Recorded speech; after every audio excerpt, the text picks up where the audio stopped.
song for a song for a while.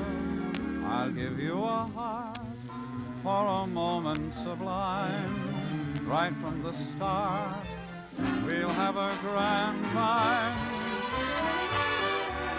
Good evening, ladies and gentlemen. This is Rudy Valley welcoming you to another Seal Test program. In our many pleasant weeks in the air, we have presented a great many radio firsts.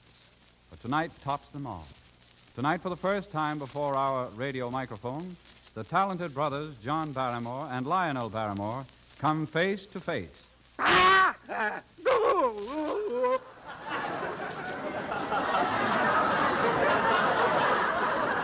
That's what happens when Barrymore meets Barrymore. Yes. If you want some brilliant acting for almost any kind of part, just call on Lionel and John.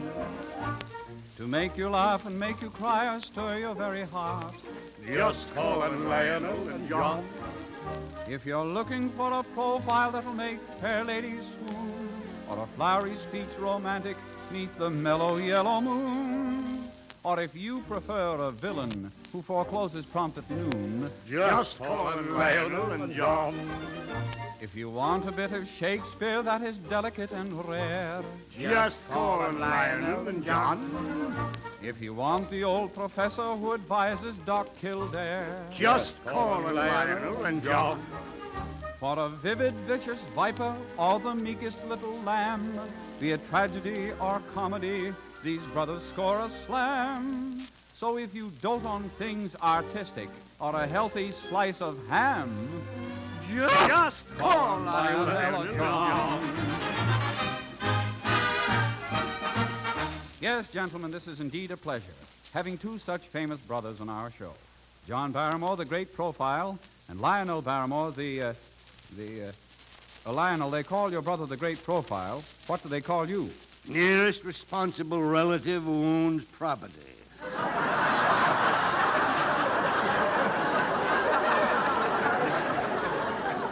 Now look here, me perky, parsimonious playmate. Playmate. You sputter like an outboard motor. I wouldn't talk, Lionel. Your acting consists of... Now see here, Kildare. Now you see here, Brother John. Gentlemen, remember that you're gentlemen. Yes, you're partly right. Yes. Besides, Lionel, you shouldn't chastise your bonny baby brother. Baby brother. Well, at your age, you couldn't be baby brother to a California redwood. You know, that's something I've always wondered about. Lionel, are you older than John? I used to be, but he caught up and passed me. I'll wager you could tell us a lot about John's childhood. First or second?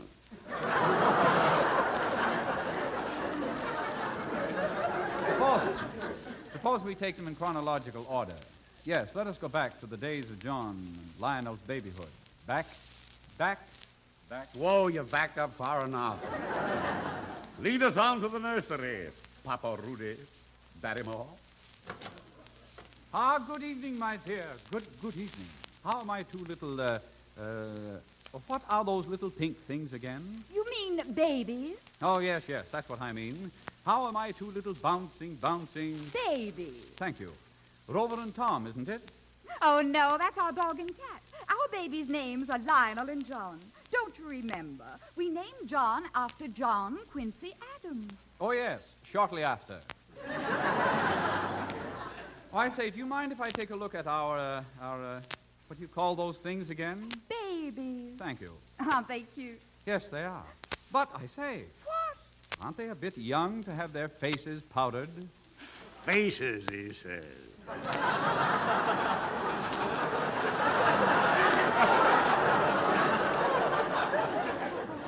I think I'll amuse them a bit.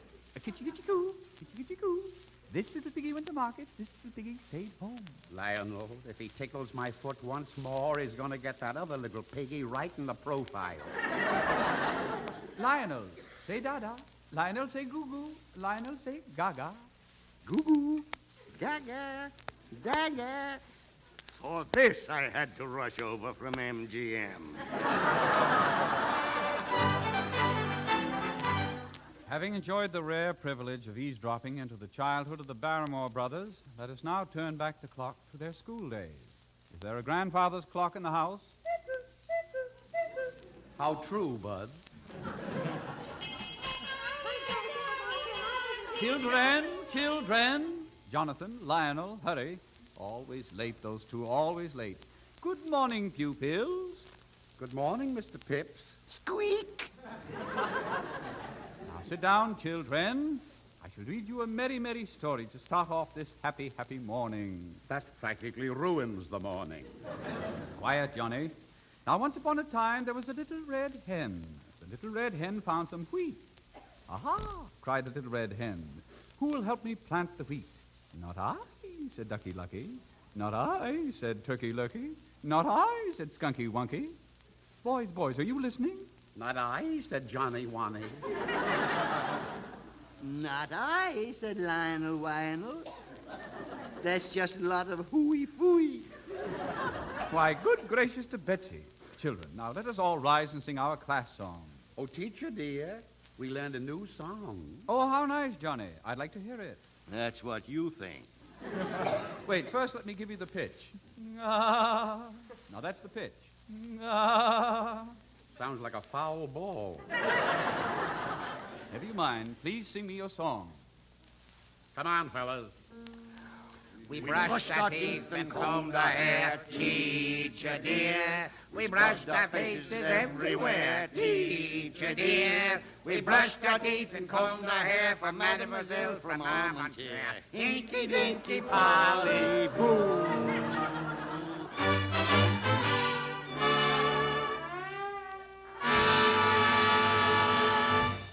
Couldn't be as bad as that. Lionel, I can see that you two are quite a pair of young rascals. I'll bet John was a terror when he got a little older, say around 16 or 17. Oh, on the contrary, Rudy.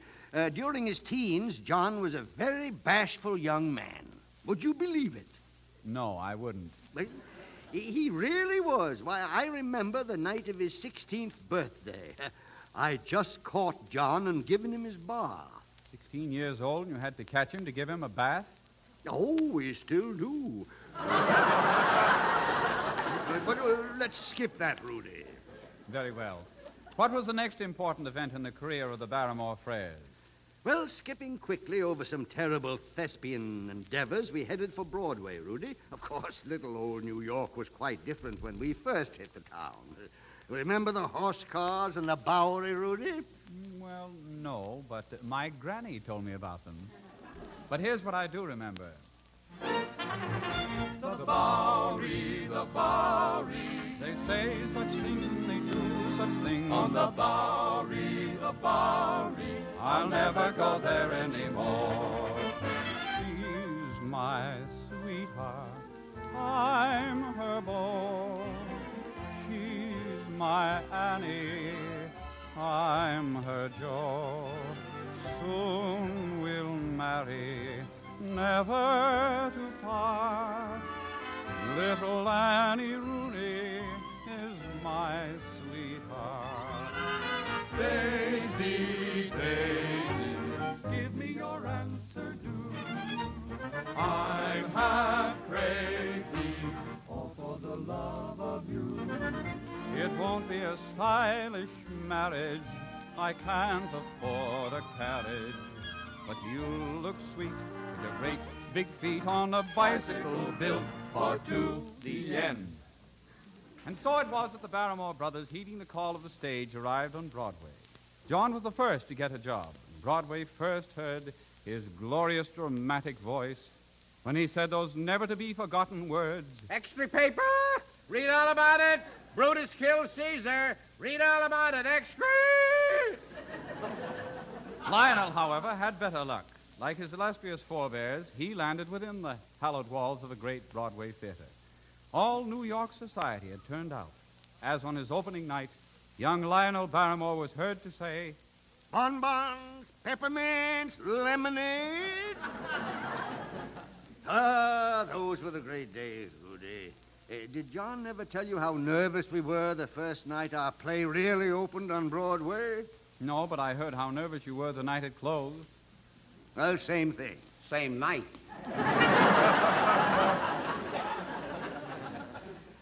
We finally decided to team up and do a vaudeville act. Rudy, you should have seen us in those days. Going from small-time agent to smaller-time agent. Good motto, me good agent. Yes, good motto. This is your lucky day. I doubt it. And who are you? I'm Lionel. I'm John. We're Barrymore and Barrymore. No act can carry more. So buy us, don't carry more. Hello, hello, hello. Goodbye, goodbye, goodbye. Here's your hats and there's the door. That's all there is. There is no more. Wait, Valley, you can't throw us out like this. We're great. We're colossal. We're destitute. Well, I could use a couple of comics. Are you comics? Are we comics? Tell him, brother. Yes, sirree. We're Barrymore and Barrymore. Funny gags and witty patter. We don't make sense and it doesn't matter. Say, John. What is it, Lionel? Where do all the bugs go in the wintertime? I don't know, Lionel. Where do all the bugs go in the wintertime? You can search me.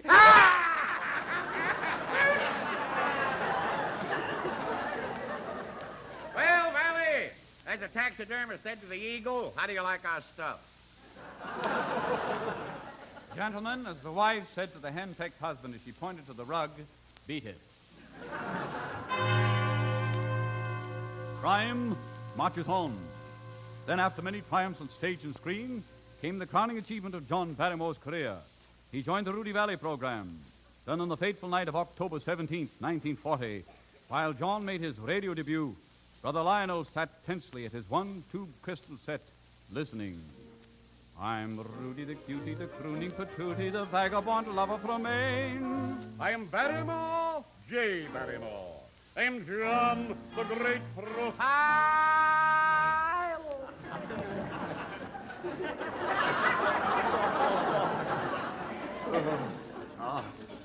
Oh, John, how could you have done this to me? John, you've left me all forlorn.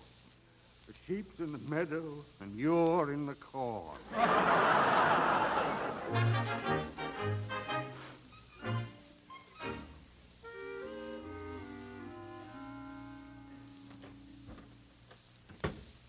Evening, John. Evening, Lionel. Gadzooks, I'm exhausted. 12 hours in the same studio with that Rudy Valley. John, remember, we weren't to mention that name in this house. But it's a living, brother. Lack of money is no excuse for loss of dignity. You're a Barrymore. You have background and tradition. You seem to forget how much the Barrymores owe to the public. You seem to forget. You're way ahead of me.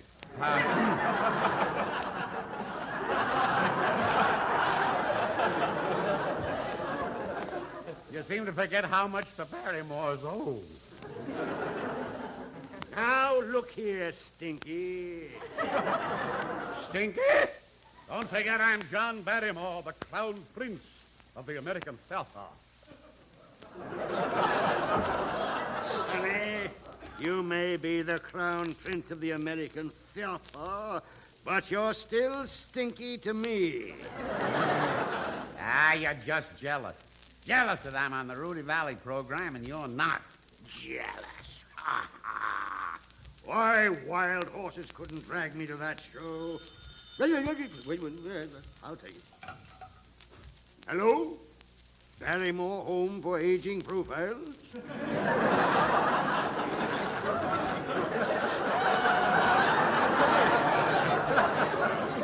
Lionel speaking. Hello, Lionel. This is Rudy Valley. Oh, Rudy Valley, is it indeed? Well. Say, Lionel, I called to ask you to appear on my program next week. Me? Appear on that program of yours? I'd love to. shake hands with the new Stinky. Quiet. Shall we discuss the contract now? No, come over to my house for dinner tomorrow night and we'll talk about it. Oh, yes, sir. Yes, sir. Thank you, sir. Now, does that take care of everything, sir? No, Lionel, there's another matter or two I want to discuss. Very important. What? Well, first of all... Deposit 5 cents for overtime, please. Well, I guess that's everything. So long.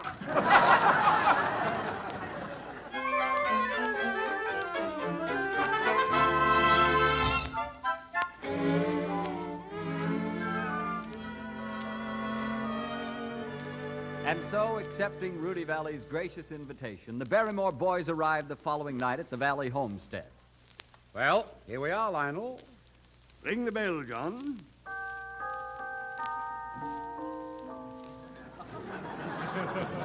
Say, I wonder if we've got the right house. Good evening, boys. Good evening. Welcome to Chez Rudy Valley, where our motto is, nothing is too good for our guests. It's very nice of you to invite us to dinner, Rudy. Yes, it is. Now, about the contract. Oh, that can wait. Make yourselves at home. There's a phonograph in the den if you'd like to play some good music. Thanks, Rudy. How do you work it? Nothing to it. Just put a nickel in the slot. Excuse me, I'll be back in a minute. Lionel, can you imagine that guy? And I thought your girdle was tight. There, let's play number 7. Rudy Valley and the Musketeers singing Friendly Tavern Polka. Here's a slug, Lionel. Music is playing, dancers are swaying, laughing away each care. Down at the friendly tavern, everyone's happy there. Lights are all twinkling, glasses are tinkling, romance is in the air. Down at the friendly tavern, nothing else can compare. There's where we find good cheer, meet the friends we hold so dear. Round up the old quartet and sing a song together. Time to get started, gay and light-hearted, no need to ask us where. Down at the friendly tavern, everyone's happy there. So fill up your stein, boys, we'll give a toast, and then we'll drink it down at the friendly tavern. They always buy around. Fill up your steins, boys, we'll give a toast, and then we'll drink it down at the friendly tavern. They'll always buy around. So come on, music is playing, dancers are swaying, laughing away each care. Down at the friendly tavern, everyone's happy there. Oh, time to get started, gay and light-hearted, no need to ask us where. Down at the friendly tavern, everyone's happy there. Well, how about dinner, boys? Yes, but how about the contract? Oh, don't worry about that, Lionel. I have faith in your ability, and I hope you like my terms. It's a typical Valley contract. He has faith and hope, and you get charity. Oh, how droll, how very droll. Well, we'll discuss it at dinner. What are you going to have, the $6 dinner or the $7? Why, what's the difference? With the $7 dinner, you get knives and forks. Oh, how nice. Well, what do we get with the $6 dinner? Bicarbonate of soda. Now, look here. How much is this dinner going to cost us? Let's see. $7 dinner, $3 cover charge, 60 cents an hour for the ping pong table. I don't play. 10 cents for watching. Nothing's too good for our guests. I can't stand it. Let's get out of here. Let me out. Calm down, John. Rudy, John isn't feeling well, and you'll have to excuse us. But I have a splendid idea. Why don't you come to our house tomorrow night as our guest? Splendid, Lionel. How do I get to your place? Oh, very simple, Rudy. Very simple. You just follow the ocean drive as far as Malibu Beach. There you'll see a long pier. Turn left and drive out onto the pier until you see a big gap in the railing. Then head for this gap and step on the gas. But if I do that, I'm liable to fall into the water. Nothing's too good for our guest.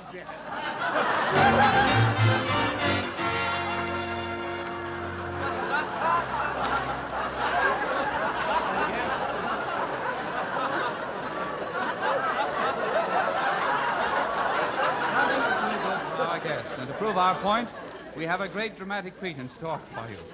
From Shakespeare's famous play, King Richard III, we have extracted a combination of scenes to be played by Lionel and John Barrymore. Here's the setting. The deformed Richard, Duke of Gloucester, with the wars over, loses no time in furthering his evil schemes to become king. He tells the king of an old prophecy that he should someday be deprived of his throne by a relative whose name begins with the letter G. In this foul manner, Richard secretly plots the destruction of his own brother, George. Presenting Lionel Barrymore as George, the Duke of Clarence, and John Barrymore as his brother, Richard.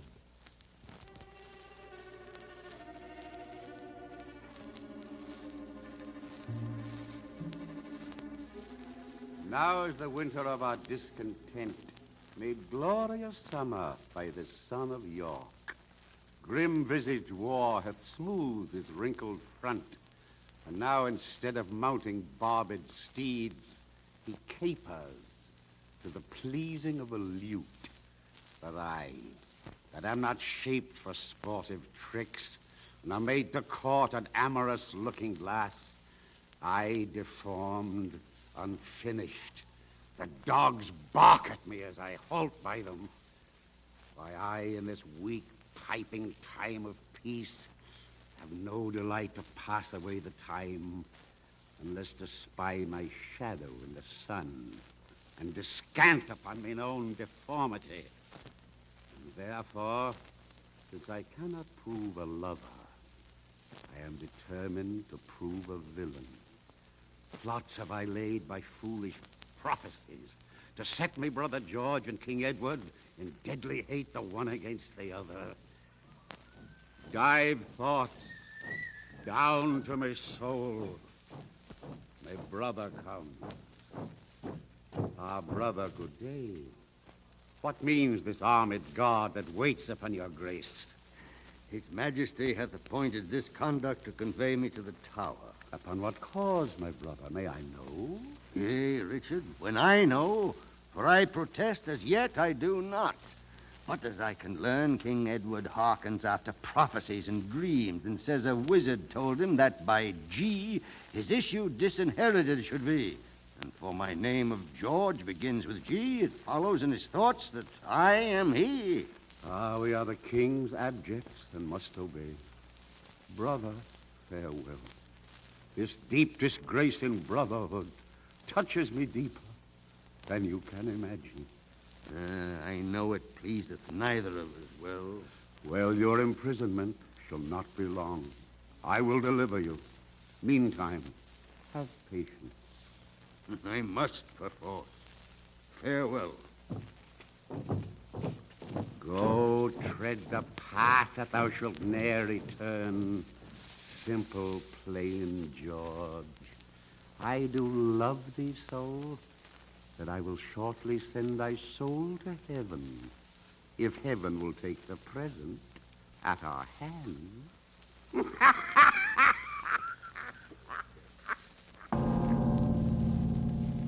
Thus, George, without knowledge of Richard's treachery, is taken to the Tower, where one day he awakens with a start from a terrible dream.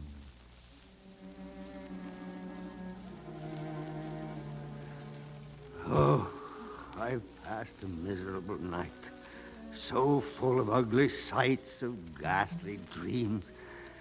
Methought I'd broken from the Tower and was embarked across to Burgundy, and in my company my brother Richard, who from my cabin tempted me to walk upon the hatches. Upon the giddy footing of the hatches, methought that Richard stumbled and in falling struck me overboard into the tumbling billows of the main. Oh, Lord, methought, what pain it is to drown. What dreadful noise of waters in mine ears. But then began the tempest to my soul.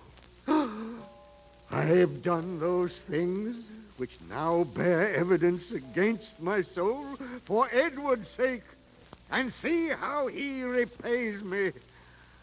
Oh, God, if my deep prayers cannot appease thee, execute thy wrath in me alone. Or spare my guiltless wife and my poor children.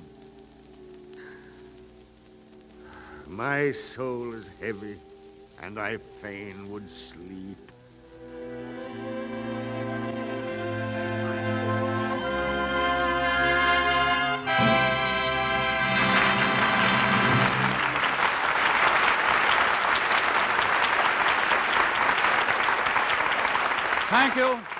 Thank you, Lionel and John, for giving us this opportunity to hear the words of the immortal bard. You're most welcome, Rudy. I only hope the immortal bard didn't leave anybody mortally bored. I should say not. It was thrilling. It was really great to have you with us, Lionel. Thank you, Rudy. I'm sorry to go. Ah, Lionel, parting is such sweet sorrow. But you must be at MGM tomorrow. A2, Rudy? Well, good night, all.